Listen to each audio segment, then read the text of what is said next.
मुझे अत्यंत प्रसन्नता हो रही है।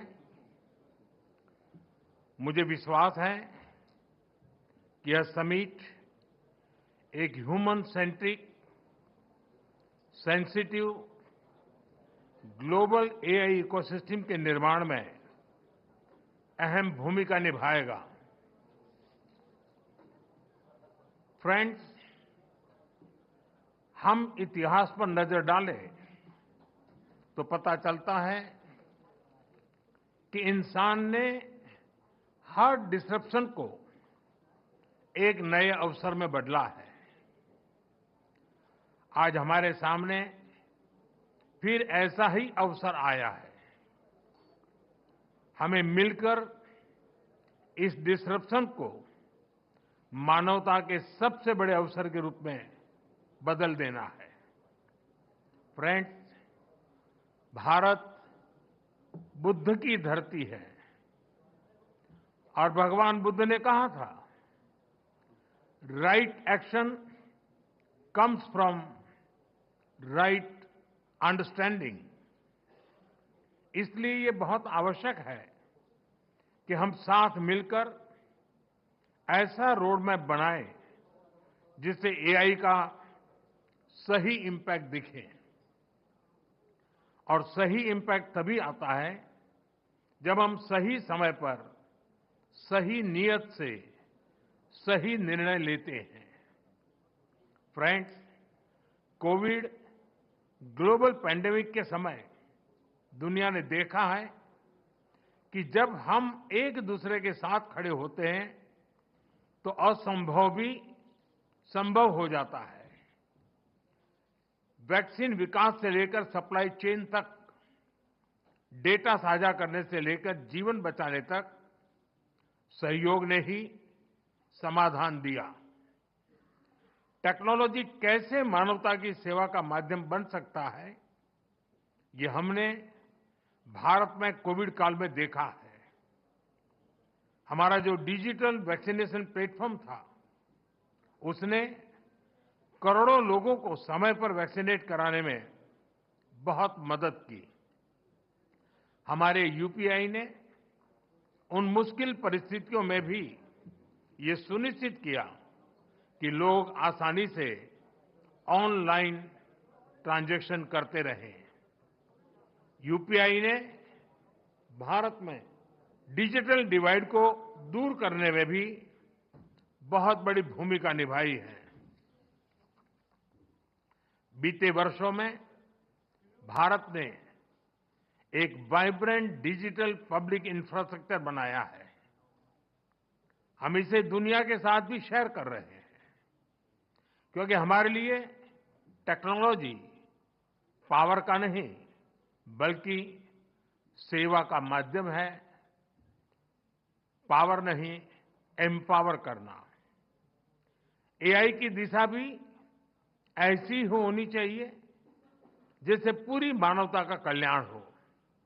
फ्रेंड्स, अतीत में टेक्नोलॉजी ने डिवीजन क्रिएट किए, लेकिन वर्तमान में एआई टेक्नोलॉजी सबके लिए सुलभ हो, सबकी पहुंच में हो, ये हमारा लक्ष्य होना चाहिए।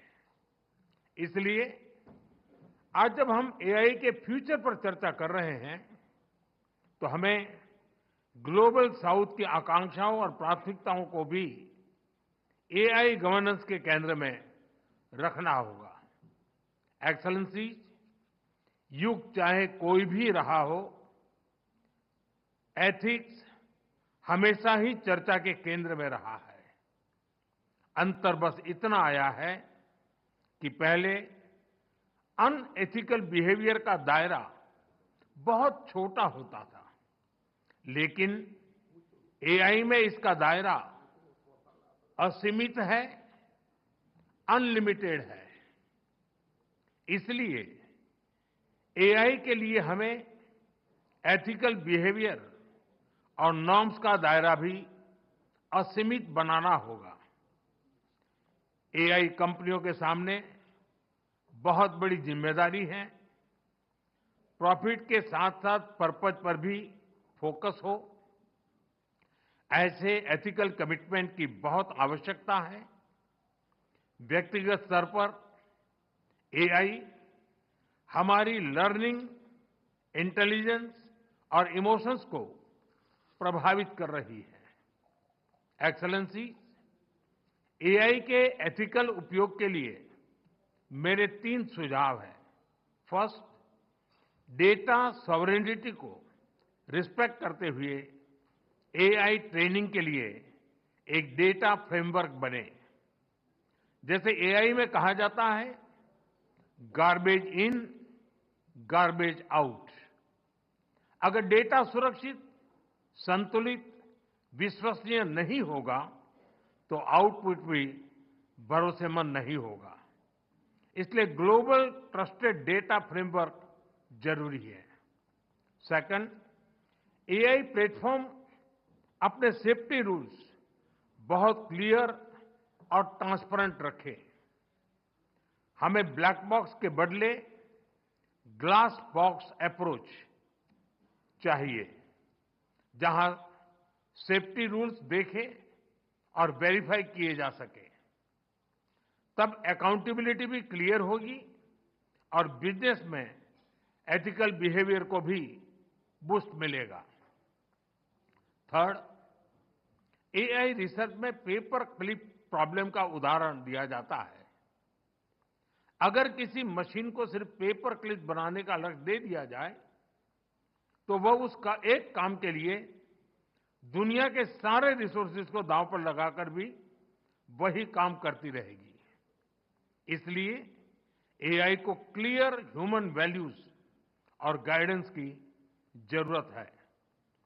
टेक्नोलॉजी पावरफुल है, लेकिन डायरेक्शन हमेशा मानव ही तय करेगा।